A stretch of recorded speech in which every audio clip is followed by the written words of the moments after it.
Warning: our YouTube channel and its videos may contain scenes, language, and content that may not be appropriate for all audiences. These videos include surveillance footage, undercover pursuit of suspects, actual police and rescue operations, and fearless confrontations. If you do not approve of the content, please do not watch our videos. If you wish to continue, we strongly advise that you proceed with caution. Viewers' discretion is advised.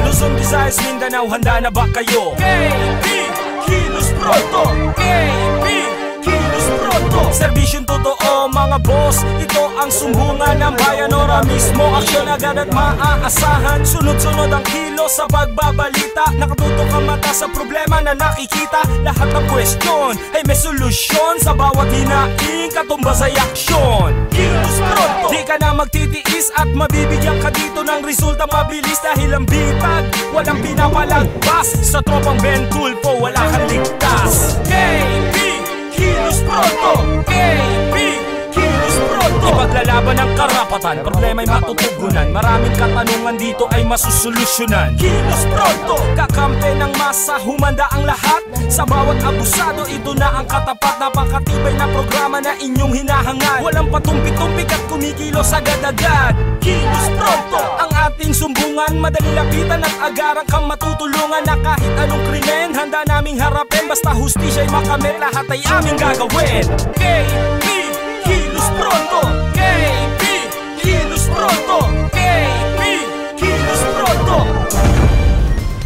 Alright, araw po ng Biyernes. Thank God it's Friday, parang Alex. Yes. Mga kapatid, 28 po ng Hulyo 2017. Live na live po tayo ngayon sa PTV4 and live din po tayo sa Facebook, sa Kilos Pronto Facebook page. Ngayon pa rin, parang Erwin, maulan pa rin po, mga kaibigan. At sana sabi ng Pag-asa, abutin pa daw yan ng weekend. Right. Nalalabas si Bagyong Goryo by Saturday evening or early morning ng Monday. Meron pang LP parating. Low Meron pressure area.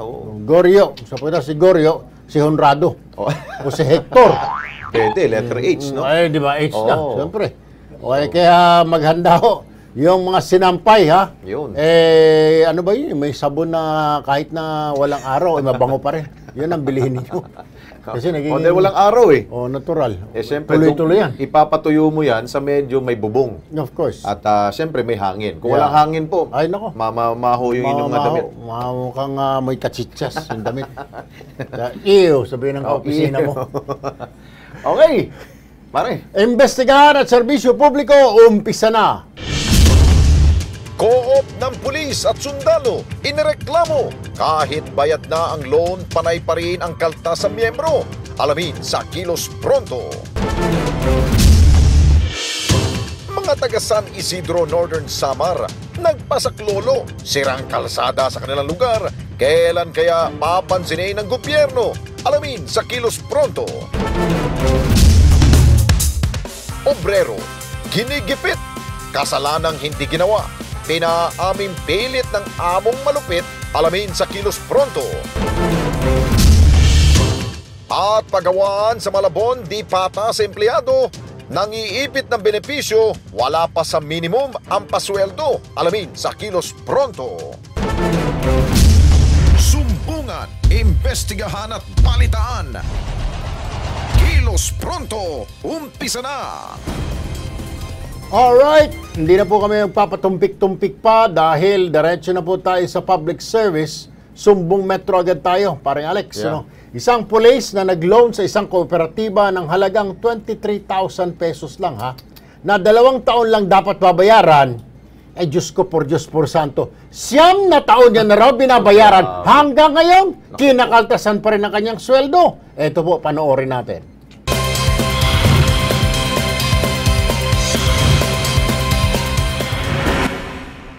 Maniniwala ba kayo na ang loan payment na may kit 20,000 pesos kayang lumobo ng halagang 200,000 pesos? Ito mabigat na pasanin ni PO1 Amila Adulsali, nang lumapit sa Kilos Pronto. Paano ba naman ang niloan niyang pera sa kooperatiba ng pulis at sundalo o Kopuso? 50 beses ang tinubo sa kanya. February 2008 na mag-apply ng loan si PO1 Amil sa nasabing kooperatiba. Buwan ng Agosto nang simulan siyang kaltasan sa sweldo o mas salary deduction mula 800 pesos hanggang 2,500 pesos.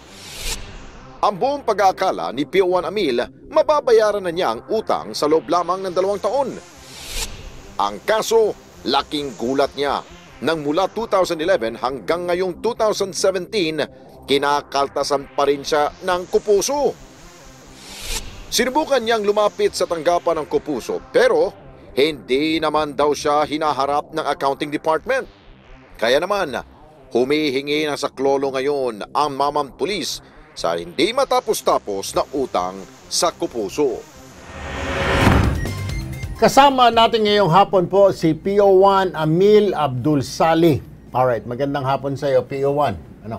Magandang nga po. Una sa lahat, kami nagpapasalamat na ikay pumunta rito. So, ibig sabihin nagtitiwala ka sa aming programa. Nevertheless, ang tanong ko sa iyo, bakit 9 na taong ka nang kinakaltasan ng Co-op Police?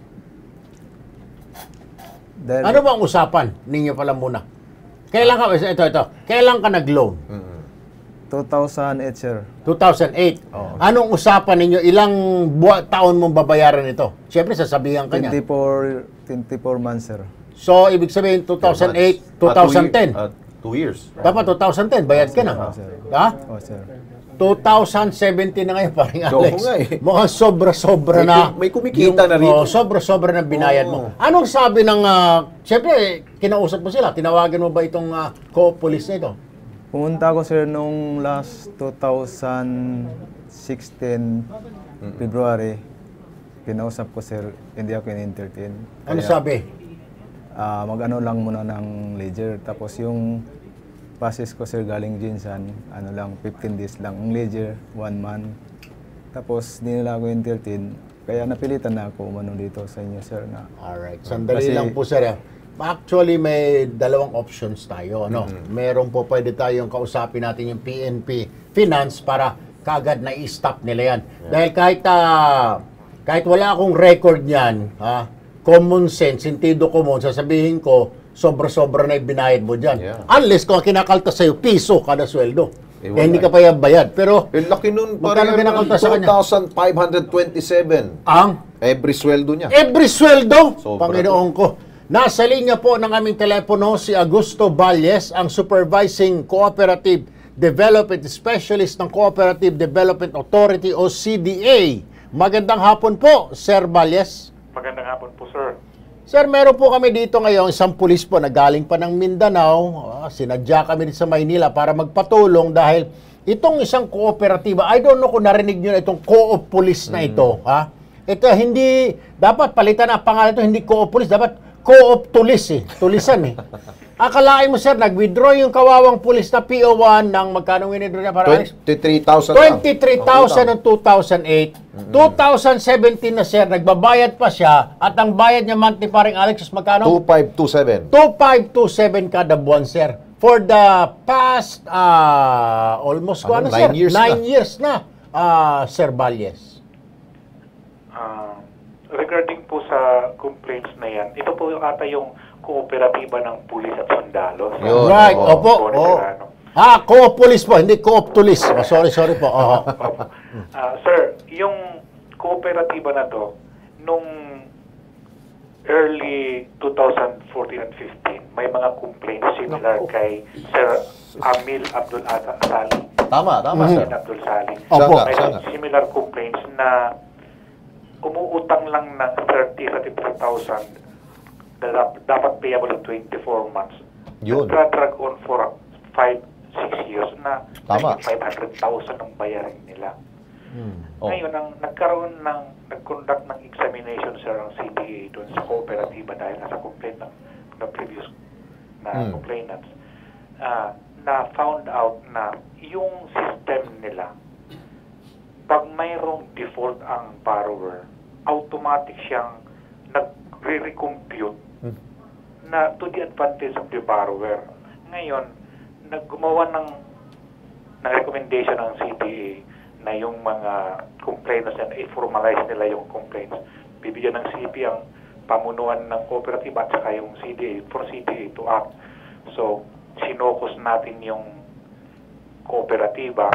Tapos, tinulungan itong mga complainants para ma-settle nila through recomputation ng kanilang account sa kooperatiba. Ngayon, na-comply ito ng kooperatiba at nag-hearing dito sa opisina at nagka-settle yung mga complainants. Ang sinasabi namin doon sa findings, ang officers, pag merong verified complaint na itinulog sa kanila, through the assistance ng agency, ng CDA, ay tinutulungan sila para ma-settle kung Sir, merong mga discrepancy. okay, sir, medyo maikli lang pong oras namin, pero we really appreciate you helping us. Yes, Ang sir. gusto ko lang po malaman, may kapangyarihan ba kayo, authority, na pwede niyang mabawi yung hinulog niya? Abay, para siyang naghulog na para sa kanyang retirement, para sa kanyang pension. Kinumpute ho namin, 243,000 plus na ang nakakaltas sa kanya, sir, when in fact, yung utang niya ay 23,000 lamang. So, in 2 years' time, bayad na dapat. Pero, Diyos ko po, 243. May babalik pa po ba kaya yun sa kanya, sir? Ang ginagawa po namin, sir, ay pinasusummon natin sila dito sa office for them to talk para masettle nila. Pero yung CDA mismo, ang mag-retrieve ng pera, wala pa ako kaming experience na gano'n. Alright. Pero tinutulungan namin sila. What about the PNP Financer? Meron din ba kayo nakikitang kakulangan ng PNP Finance dahil parang hindi niya binibilang, bawas siya ng bawas, hanggang kamatayan na ng pulis Baka kung hindi nagreklamo ito, baka pag-retire na ito, may utang pa ito. Baka habulin pa ito ng co-op hanggang sa kanyang sa kanyang libingan, Sir Valle. Oo nga po, sir, kasi ang kooperatiba, nagbibigay sila ng statement of account doon sa PNP Finance para kaltasan na. Ang problema ay dumedepende lang ang PNP Finance doon sa kooperatiba. Dapat ang kooperatiba ang i-caution. Pero pwede ba itong si PO1 pumunta sa Pinas, sabi niya, sir, stop payment na, nakakasobra-sobra na. Kaya bang gawin ng PNP Finance yun? Itigil niya na dahil 9 years na? Sir, ang magandang recommendation, sir, for Sir Amil Abdul na gumawa siya ng formal complaint letter, cut furnace yung officers ng police, kooperatiba ng police sundalo at saka yung CDA para maka-act kami. Automatically. Pero binanggit niyo Ginoong Valles kanina na 2015 nakarating na pala sa inyo itong problemang ito. Bakit hanggang ngayon wala pong action, sir? Na-actionan nga po, sir, yung mga previous complaints na settle po.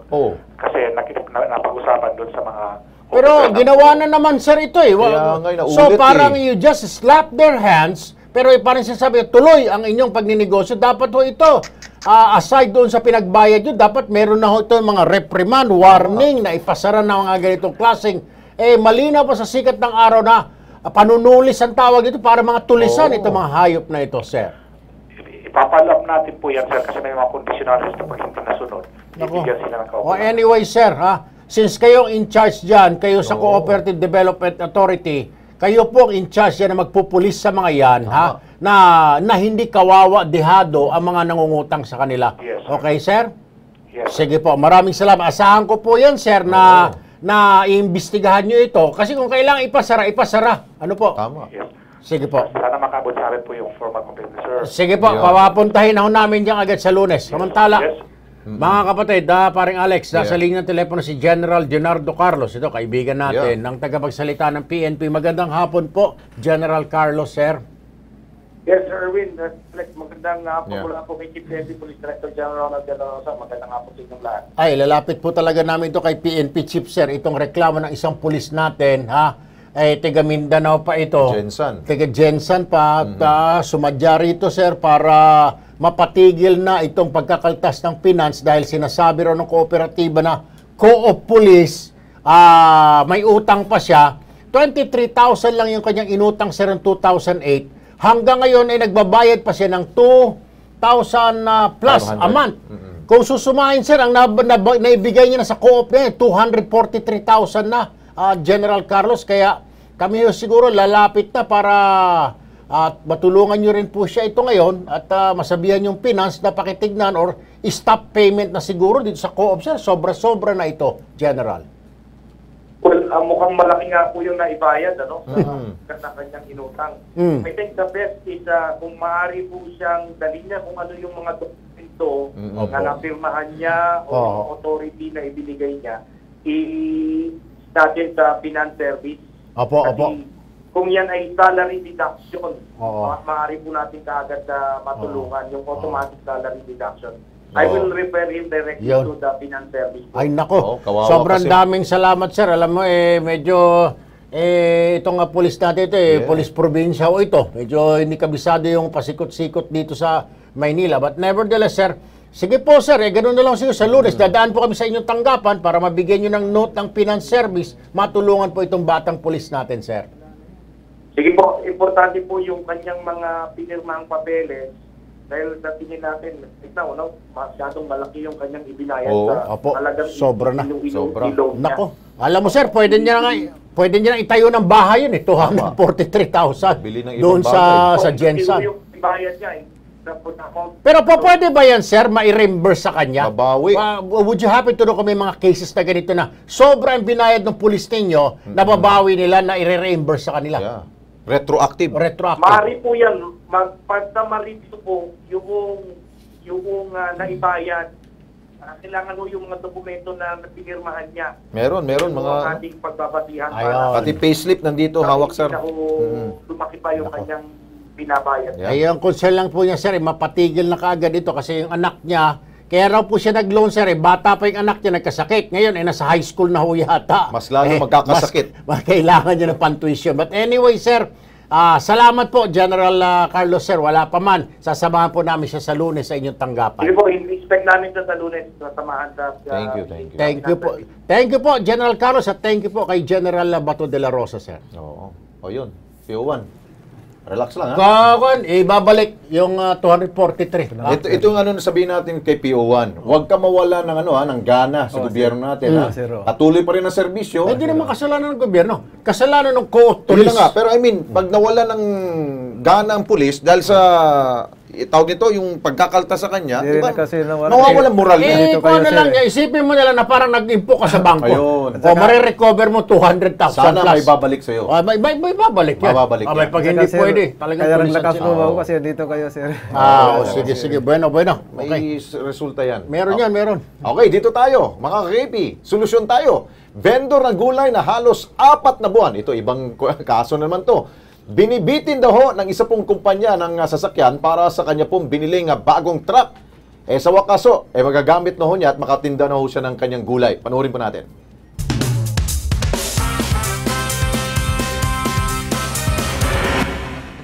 Martes, 25 ng Hulyo, lumapit sa Kilos Pronto si Teodora Castillo upang ilapit ang kanyang sumbong. Pinakamatagal daw po 30 days. 30 days. Dumating ang 30 days, anong nangyari? Pinuntahan po namin, ang sabi po nila 30 to 45 days. Pero bago po yon, nadagdagan naman ng 15 days pa. Dahil sa paulit-ulit na pangakong makukuha na ang kanyang biniling sasakyan, sinubukan ng Kilos Prontong tawagan ng Isuzu branch sa lungsod ng Pasig. Ngunit tumanggi ito magbigay ng opinyon ukol sa naturang problema. Kaya naman, para tuldukan ang problema, nakipag-ugnayan din kami sa Department of Trade and Industry o DTI para sa Kilos Prontong aksyon. Yung evidence, of course, your proof ng kanilang kasunduan para po mapatawag namin kaagad ang Isuzu at ito po ay nare-resolve namin within 10 days. Miyerkules, 26 ng Hulyo. Kilos Pronto ka naming sinorpresa ang Isuzu Pasig upang kunin pa rin ang kanilang panig ukol sa problema. Habang papasok ang Kilos Pronto sa conference room, agad naman kaming hinarap at inasikaso. Subalit, nakiusap ang mga ito na panatiling confidential ang diskusyon dahil wala raw sila sa posisyon na humarap sa kamera. May nais ba silang itago o pagtakpan na kamalian? Pero inirespeto ng Kilos Pronto ang kanilang hiling upang sagutin at ayusin ang kanilang ginawang problema. Sa halip, gumawa sila ng isang kasulatan na pirmado ng kanilang sales general manager na si Eric Wambanco. Dito inamin nila ang kanilang pagkakamali at pagkukulang. dahil sa simula pa lamang hindi nila naipaliwanag na maayos ang proseso ng ginawang transaksyon sa biniling truck ni Aling Teodora. Nakasaad din dito na si Eric ang magiging point person ng pagsasaayos at pagta-turnover ng sasakyan. Kinabukasan, 27 ng Hulyo, ng umaga, kilos pronto naming tinuldukan ang problema ni Aling Teodora. Inasikaso agad ng Isuzu ang kanyang mga papeles at ilang sandali lamang ay nakuha na ni Aling Teodora ang kanyang biniling sasakyan. Papasalamat po ako kay Sir Ben Tulfo at Sir Erwin Tulfo, Sir Alex Santos sa pag-aksyon sa maagang paglabas ng aming unit na NKR Isuzu. Salamat po. Ang laki naman ng susi na yun. Kaya siguro tumagal, pinagawa pa nila yung customized key pala yun. Alam mo pare Alex, linawin lang natin. Mga tol, mga best, mga kapatid, kababayan. Hindi po kami anti-business dito sa Kilos Pronto. Ano po, ha? Bagkus kailangan po ng lahat ng negosyo. Yes. Patas-patas. Makikita nyo, may mga commercial kami, mga negosyo po yan, kumpanya. Pero kung balasubas ka na kumpanya, ha? Walang hiya ka, magnanakaw ka kagaya ng co-op tulis na ito, ha? Anak, alam ko negosyo kayo. Diyos ko po naman, talagang tatamaan kayo sa amin. Kami mismo rito magsasabi sa mga kababayan natin, huwag kayong tangkilikin. Iwasan. Iwasan, Diyos ko po naman, kailangan pa bang banatan? Kailangan siguro talaga, napansin ko rito, parang Alex, kailangan sundutin mo muna, banato, pahiyain mo muna para kumilos. Huwag na hong ganon. Ha? Nakakasira ho di ho ba? Tama. Kayo rin ho mawawalan.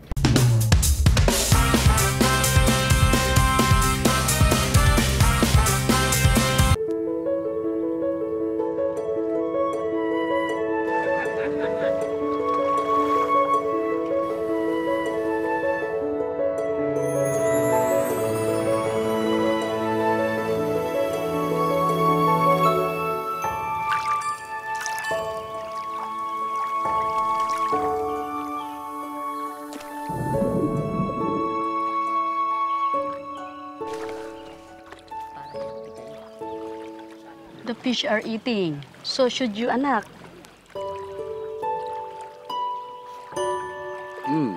Thank you. You're welcome, anak.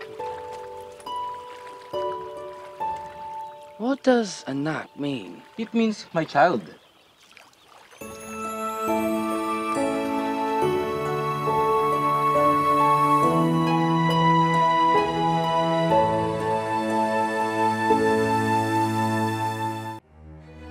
Lancer Asuncion alias Makot, 25 anyos at may kapansanan sa pag-iisip.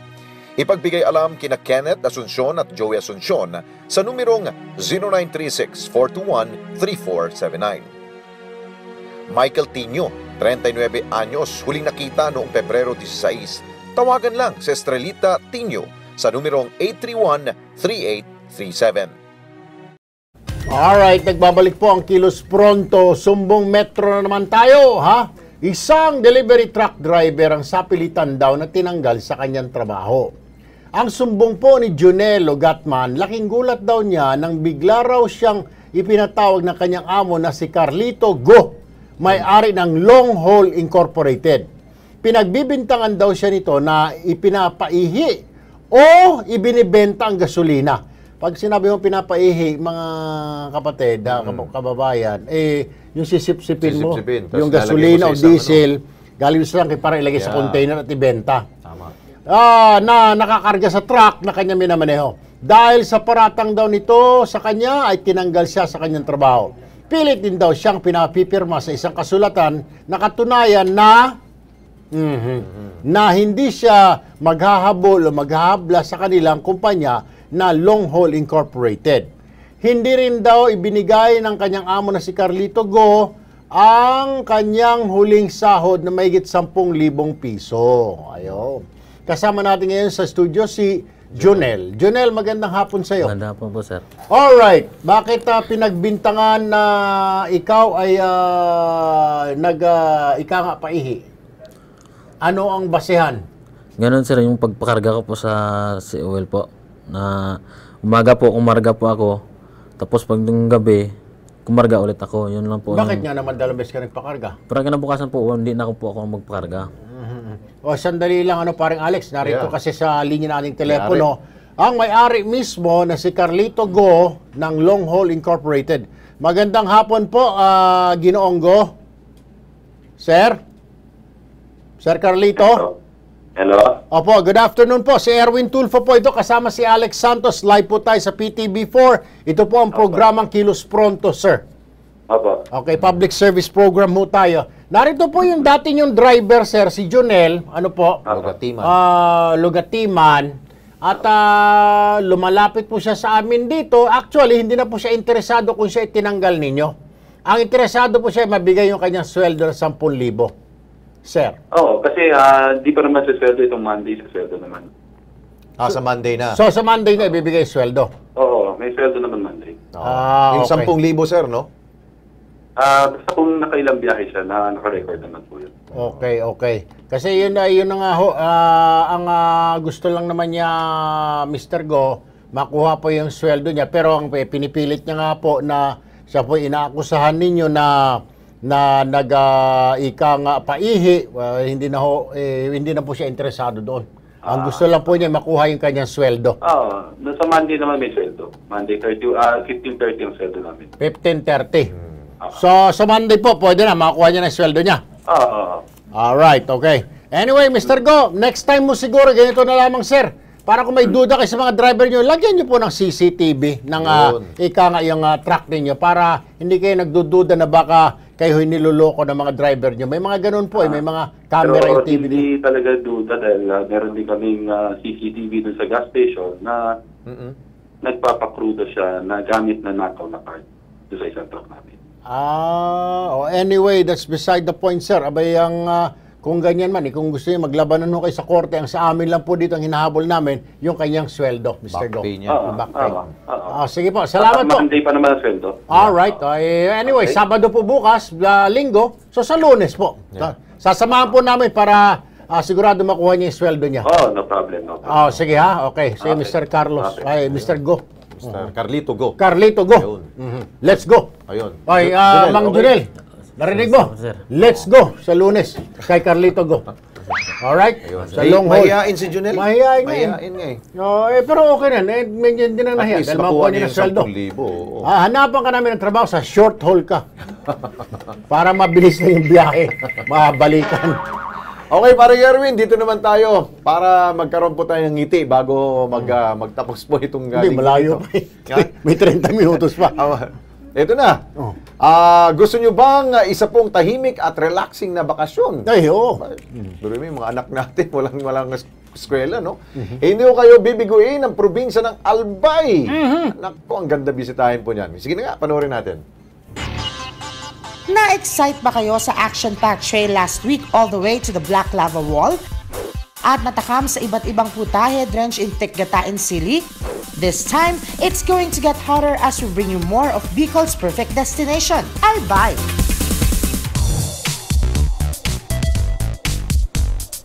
If you are craving for a perfect spot for recreation and looking for an alternative escape from crowded beaches, Bakakay Albay offers you the best option, a luxurious private island resort known as Misibis Bay.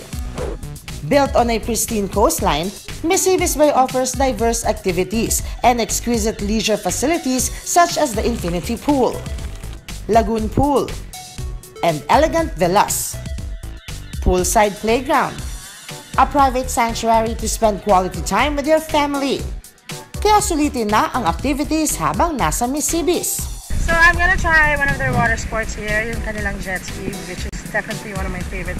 Not one, but it is my favorite water sport in the whole wide world. Because when I was young, I used to compete sa mga jet ski competitions.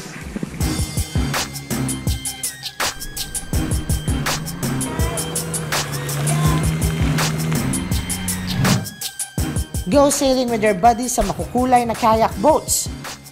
Go solo on a paddleboard or wakeboard. Pero para mas masaya, hakutin ang inyong barkada and try out the banana boat ride.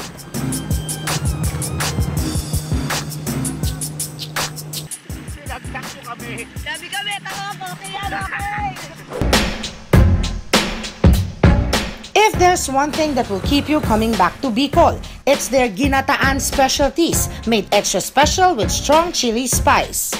Find your way back with homemade Bicolano dishes here in Daraga Albay, ang Balay Sena Una. Ang Balay Senauna po, it's a play between Senauna, which is Sinaunang Bahay, and Sena the meal. We always believe that it is the first meal that you should have when you come to Legazpi. Obviously, we're serving regional food, but we also want them to have a part of the history of Bicol. At isa sa mga binabalik-balikan dito, ang Bicolano comfort food na tinutungan. Yung mga yung tinutungan po is one of the dishes that they absolutely have to try while they're here in Legazpi. So ready your ingredients and let's cook tinutungan. Una, igisa ang manok sa bawang, saka budburan ng paminta at lagyan ng toyo. Hintayin itong maluto.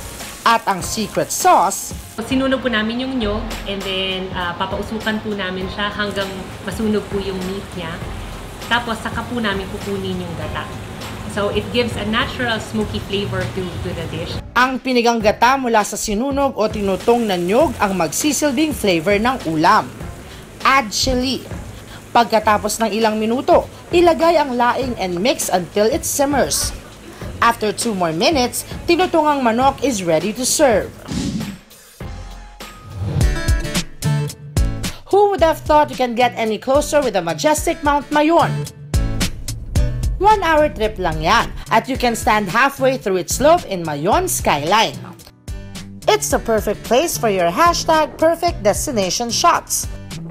May cottages where you can have snacks for a rental fee of only 50 pesos. Bukod sa unique experience being in a volcanic slope, madalas din itong attraction sa mga educational tour dahil na rin sa Mayon Planetarium and Science Park. After a trip to the sky, let's explore the waters of Albay. Sa bayan ng Jovellar, matatagpuan ang one of the most visited places dito, ang Jovellar Underground River.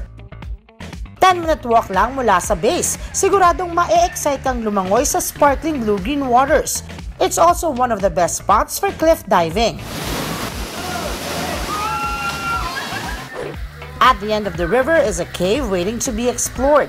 Sakay ng balsang gawa sa kawayan, siguraduhin may life vest as you make your way inside the cave. Dito makikita ang stalactite formations which you and your barkada will definitely enjoy. Maituturing na perfect destination ng Albay dahil lahat ng inyong hinahanap makikita mo rito. Kaya naman dito sa Legazpi, they make sure they don't fall short with services and accessibilities. Nakakatulong ang Legazpi because nandito yung services. Majority or even the big hotels nandito talaga. Even the airport, the transportation, all the restaurants, bar, nandito. Ito talaga ang center ng training. Sa lahat ng mga Pilipino, bago kayo pupunta sa ibang bansa, dumaan muna kayo sa Bicol, sa probinsya ng Albay, sa Legazpi City. You're very welcome here.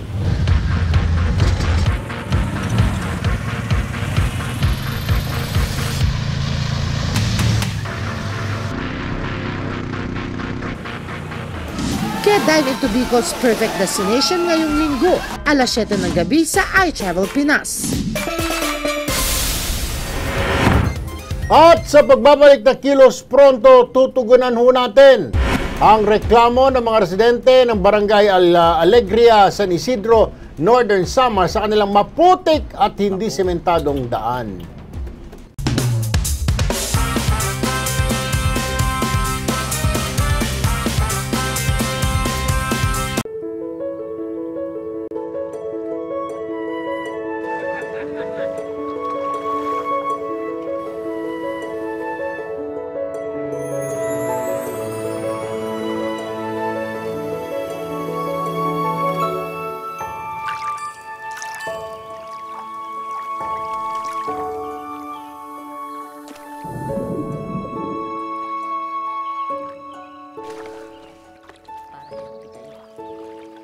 The fish are eating. So should you, anak.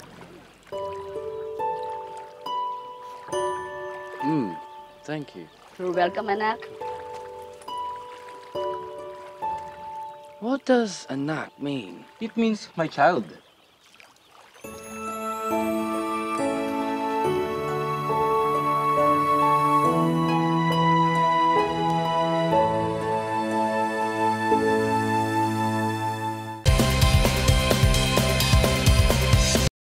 nagbabalik po ang Kilos Pronto. Dito tayo sa Sumbong Promdi. Maputik at lubak-lubak na daanan po sa Barangay Alegria sa San Isidro, Northern Samar sa Visayas po yan. Pahirap daw ho sa mga residente. Panurin natin.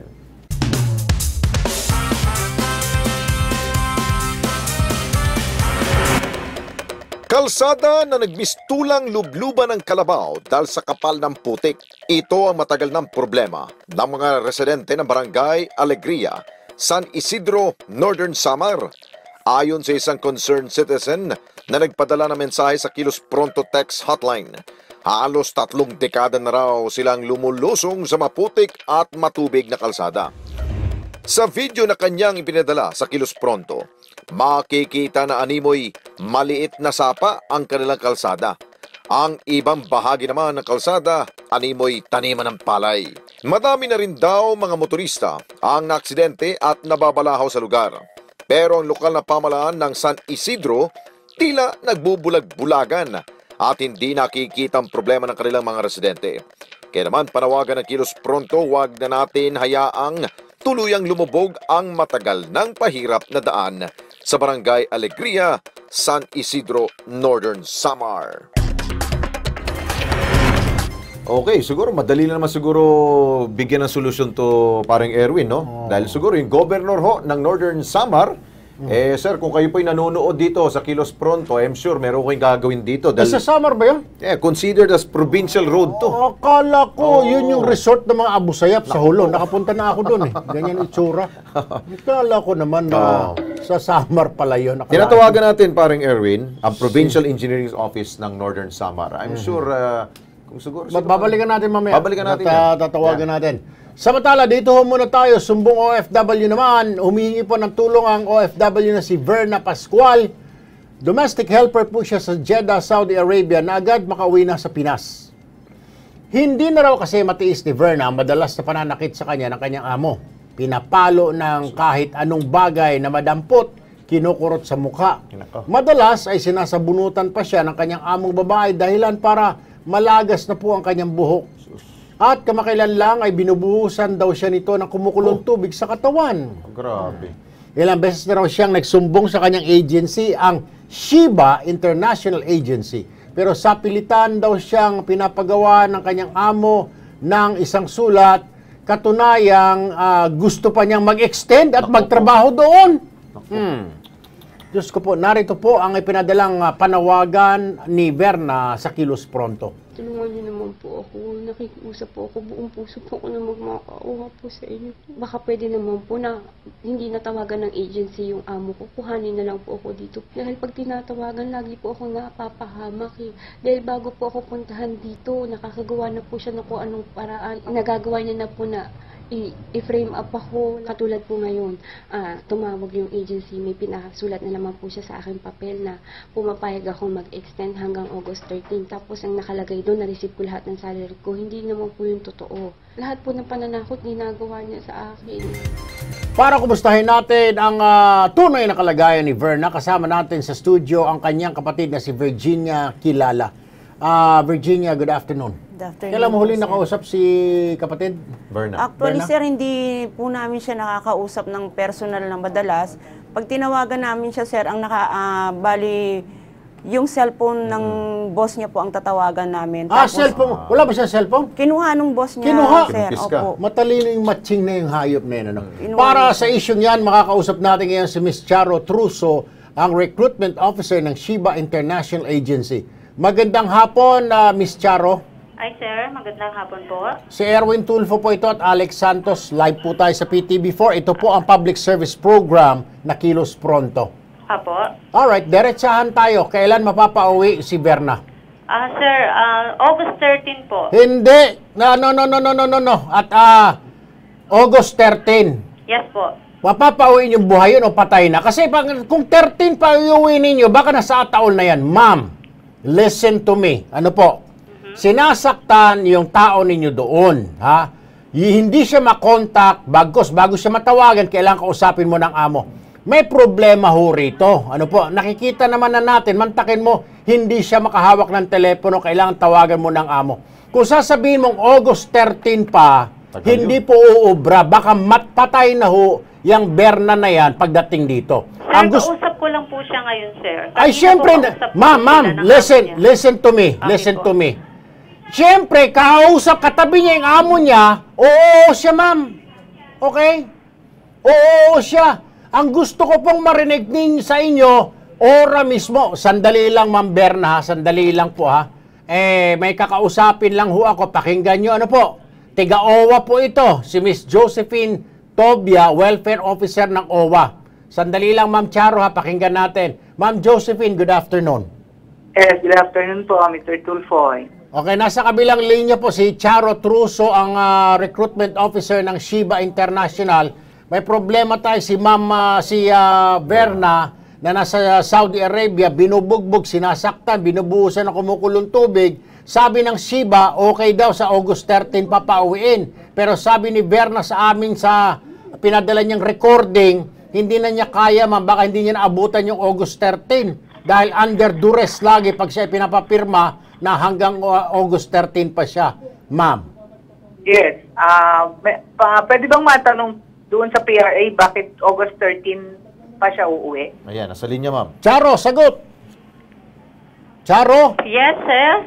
Si Miss Tobia ng OWA, tinatanong ho kayo, bakit August 13 pa? Sir, pumunta na po kasi si Berna nung nakaraang linggo sa embassy. Na-interview po yan siya ng case officer na si Ma'am Daisy Alilio. Okay. Opo, na-interview po yan kasi sa totoo lang, sir, problema din po talaga namin yan. Kami na po nakikiusap sa kanya na kung pwede wag na siya mag-extend. So sabi namin, kung may problema kayo ng pamilya mo, ano ba yun? kasi nadadamay po kami pati rin ng agency. Medyo gulo yung linya. So ang lagi niya raw po nakakausap dyan ay yung ate niya lang na si Virginia. Miss Charo. Yes po. Ma'am, pasensya ka na, ha, pero hindi po kami tanga at hindi po kami bobo, ha. Bakit siya tatawag sa amin, nagpaparescue na ako, magpapa-extend siya ng August 13? Bakit? It doesn't follow po eh. Oo. Mukhang kalukuhan. Ma'am Josie, pakisama. Yeah, binubugbog na siya, o may maltreatment nangyayari. Bakit hindi siya alisin dun sa amo niya mismo at iuwi na siya kaagad na the next available flight? Sir, pwede ko po bang malaman kung kailan po na huling nakausap ng sister niya si Berna? Ay, hindi na importante yun. Point, Ganito na lang, Charo, Ma'am Josie, Charo Truso, gusto kong malaman ngayon, bago namin ibaba, hindi ka namin bibitawan, I want to know from you, na sasabihin mo sa akin na makakauwi na yung taong yan, yung Berna na yan, at least, pinaka-latest sa siguro, first week ng August. Siguro August 1, August 2. Meron ka pa po ngayon ay 28, 29, 30, 31, 1, 2. Sir Erwin, kasi po ngayon pong Sunday, pupunta pa yung amo niya at saka si Berna sa embassy. Ngayon pong Sunday. Yun nga ang problema, Charo eh. Hindi nakakausap na maayos ang Berna kasi hawak ni amo yung kanyang telepono. Every time na tumatawag kayo, nasa tabi yung amo, under duress siya. Naintindihan mo kung anong under duress? Tinatakot. Oo. Siguro, sir, papatawag natin yung officer dyan ipapacheck ko dun sa officer natin sa post. Opo. Mas talaga ang kaso nitong si worker at bakit. No, ma'am, I think, I don't believe, kalukuhan po yung sinasabi na siya mismo. Bakit po magpapadala ng recording sa amin, nagpaparescue ASAP, binubuhusan na siya ng mainit na tubig. May mga, yung litrato niya, yung mukha niya kinukurot, sinasabunutan, nakakalbo na, and then sinong stupido at tanga na magpapatagal pa sa kanyang amo kung yung amo niya ay ka-asawa o pinsan ni Lucifer? Yes, oo. Kaya, kailangan ma-check natin may video din po ako ngayon. Kasi nung kahapon po sinend sa akin. Ma'am Josie? Yes. Ikaw na lang po kumausap dito sa babae ho na ito. Baka mamaya kung ano pa masabi ko. Baka pwede po sabihan nyo na, utusan na ho ninyo na ibalik na ho si Berna ASAP. Kasi kung ano, baka ano pa masabi ko po, magali pa sa akin na women's rights. Sige. We will, Carol, pwedeng mag-report na lang kayo sa Monday sa OWA para malaman namin anong status talaga ng worker. Ano?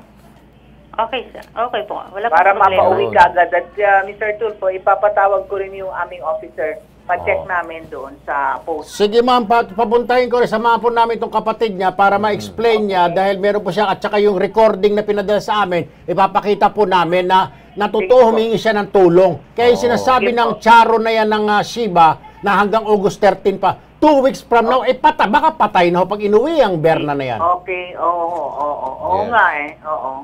Sige ma'am, gano'n na lang po. Natin. Opo. Okay po. Sa Monday Thank po. you po. Okay. Sige. Sasamahan namin kayo, doon kay ma'am. Ha? Thank you. Tapos ko muna paikot-ikuti pa. Medyo... Tumanda na kami sa negosyo na ito, sasabihin pa ninyo na mas papaniwalaan nyo na ano yun? Pati hayagan sabi nung bata di ba? Na hindi totoo yung sinasabi na August 13. Exactly. Gusto nilang umalis. At saka doon siyempre, sige, baka may bulong. Magsalita ka na maayos. Sabi mo, extend. Parang yung dinidiktahan. Walang yung parang ginagawa ng mga abusayap sa mga bihag nila. Oo. Pupugutan ka namin ng ulo. Okay. Marami po tayong mga problema. Mga hiling po ng ating mga kababayan. Huwag kayong alis, magbabalik po tayo.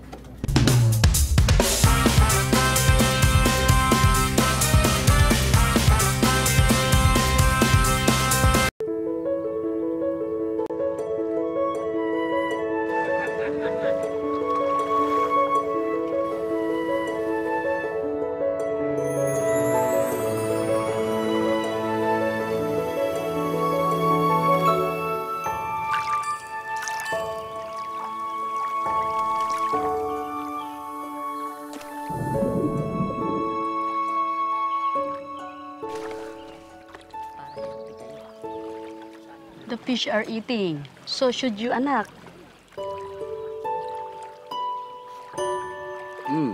Thank you. You're welcome, anak. What does anak mean? It means my child.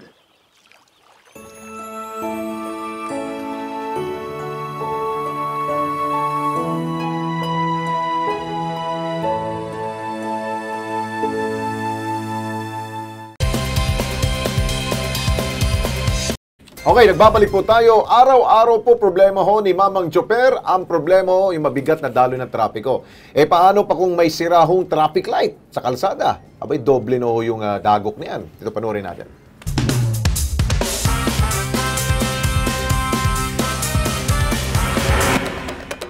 Mabigat na daloy na trapiko. Kahit sino ay gustong mauna. Maayos sana ang daloy ng trapiko dito sa kabaan ng Kalayaan Avenue, corner JP Rizal, Barangay East Sembo, Makati City kung gumagana ang sirang traffic light na ito. Tulad ngayon, ganyan. Walang stoplight, kanya-kanya, kaya madalas aksidente dyan. Na-report na. Matagal na rin na-report, lalo na sa opisina namin. Kaya naman, para sa kinaukulang ahensya, go na para sa kilos prontong aksyon! Siguro, nakarating na siguro sa MMDA yan at isi-share na yung video nito kay GM. Kay GM at kay Chairman, Danny Lim. Sir, Danny Lim, pakicheck na lang po yan yung sirang traffic light po natin. Okay. Yun. Para hindi na magkaka-problema. Oo. O bueno, susunod na. Have a nice weekend, everyone. Ingat po. Ingat. Higit po sa sumbungan, investigahan at isyong kailangan solusyonan. Ang serbisyo pampubliko dapat kilos pronto.